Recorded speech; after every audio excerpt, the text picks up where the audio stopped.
first argument I'd like to review is the cosmological argument. We can formulate it in 3 simple steps. 1, if the universe began to exist, then the universe has a cause. 2, the universe began to exist. 3, therefore, the universe has a cause. They're on the screen right here, if you just look over your right shoulder. Yes, there they are. And then, having once arrived at the conclusion that the universe has a cause, we can inquire what properties such a cause of the universe must have. Now, premise 1 seems to me to be obviously true, at least more so than its negation. To suggest that things could just pop into being, uncaused, out of nothing, is literally worse than magic. I mean, when a magician pulls a rabbit out of the hat, at least you've got the magician, not to speak of the hat. So for the universe to come into being uncaused, without any sort of cause at all, would be literally to come into being from nothing. And that is surely absurd. Now, wouldn't you agree with that? Yes, Lawrence Krauss has argued that physics can explain how the universe came into being from nothing. But if you press Professor Krauss, he admits that he's not really talking about nothing. He's talking about the quantum vacuum, which is a sea of energy filling all of space. He's not talking about nothing. He himself says, and I quote, "By nothing, I don't mean nothing. Nothing isn't nothing anymore in physics." Have you read David Albert's review of Krauss's book in the New York Times? Listen to what Professor Albert says. I quote, "Krauss seems to be thinking that these vacuum states amount to there not being any physical stuff at all. But that's just not right. Vacuum states are particular arrangements of elementary physical stuff. Krauss is dead wrong, and his religious and philosophical critics are absolutely right."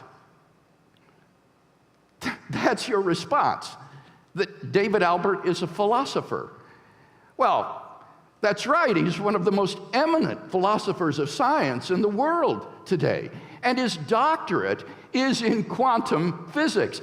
Dr. Dawkins, you're in no position to look down your nose at a man like David Albert.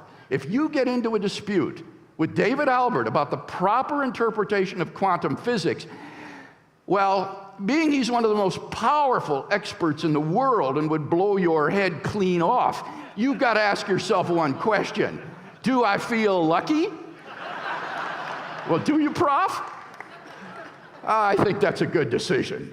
Well, let's go on then to premise 2, that the universe began to exist. This premise can be supported by both philosophical argument and scientific evidence. The philosophical arguments aim to show that there cannot have been an infinite regress of events in the past, or in other words, that the series of past events must have had a beginning.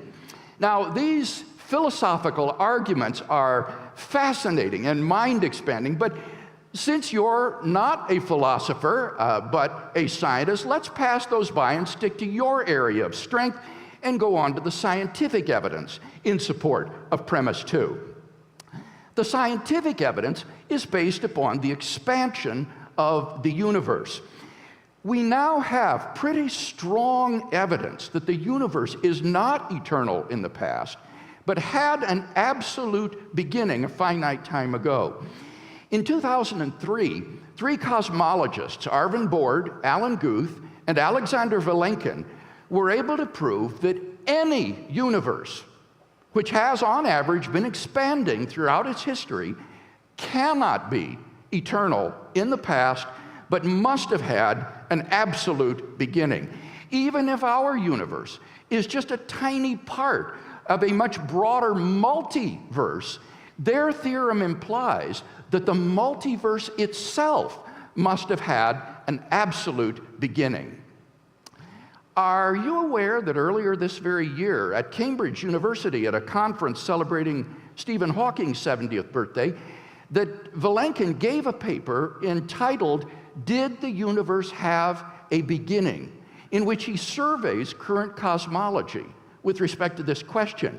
He concluded, and I quote, "None of these scenarios can actually be past eternal." He concluded, all the evidence we have says that the universe had a beginning. Now, that's a remarkable statement. Vilenkin does not say that the evidence for a beginning outweighs the evidence against a beginning. Rather, he says, all the evidence we have says that the universe had a beginning. Vilenkin pulls no punches. He writes, and I quote, "It is said that an argument is what convinces reasonable men, and a proof is what it takes to convince even an unreasonable man. With the proof now in place, cosmologists can no longer hide behind the possibility of a past eternal universe.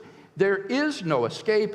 They have to face the problem of a cosmic beginning," end quote. So, Professor Dawkins, do you have any response to this scientific evidence in support of premise 2? No. Well, then it follows logically from the two premises that therefore the universe has a cause. Oh, this is where you object. Okay, what is your objection then? So you think that there's absolutely no reason to endow this cause with any of the properties normally ascribed to God.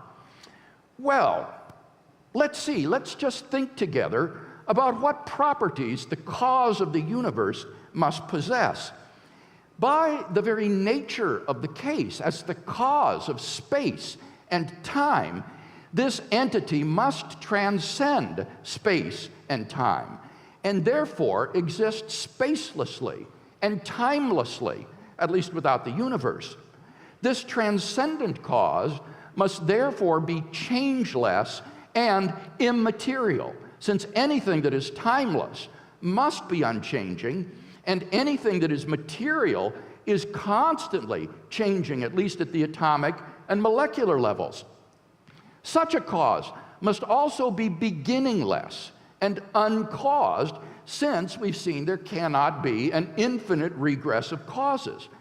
This entity must be unimaginably powerful, since it brought the entire universe into being without any material cause.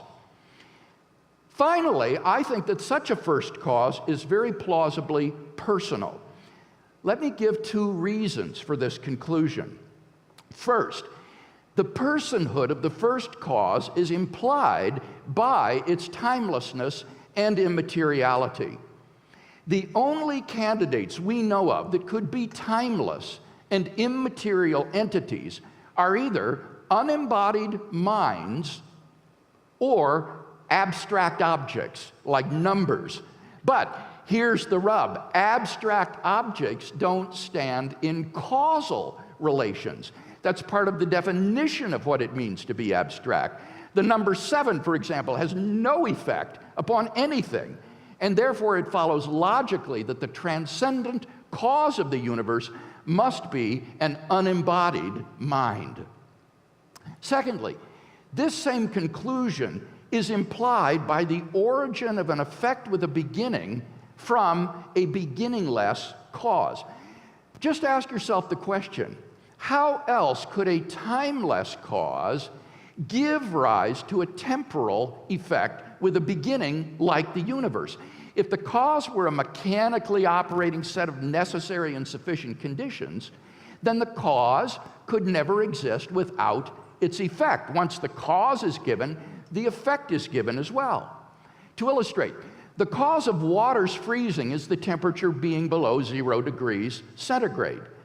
If the temperature were below 0 degrees centigrade from eternity past, then any water that was around would be frozen from eternity. It would be impossible for the water just to begin to freeze a finite time ago. If the cause is permanently present, then the effect should be permanently present as well. So, in the case of the universe, how can the cause be timeless and permanent, and yet the effect only begin to exist a finite time ago? Well, it seems to me that the only way out of this dilemma is if the cause is a personal agent endowed with freedom of the will, who can therefore spontaneously create a new effect without any antecedent determining conditions. For example, a man who has been sitting from eternity could freely will to stand up, and thus you would have an effect with a beginning arise from an eternal cause. And thus we're brought not merely to a transcendent cause of the universe, but to its personal creator. So, on the basis of the cosmological argument, we can conclude that a personal creator of the universe exists, who is uncaused, beginningless, spaceless, timeless, immaterial, and unimaginably powerful. Now, those are certainly some of the properties that are normally ascribed to God. Well, right, the argument doesn't prove this cause to be omnipotent, omniscient, omnipresent, good, creative of design, or listening to prayers, reading innermost thoughts, or forgiving sins. But so what? The argument doesn't try to prove such thing.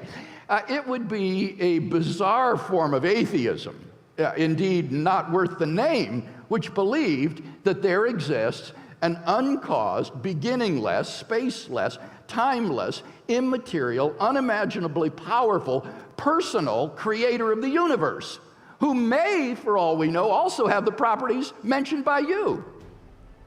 Well, we don't need to call this personal creator God, if you find that unhelpful or misleading. But nevertheless, the point remains that a being such as I just described must exist. And you've said nothing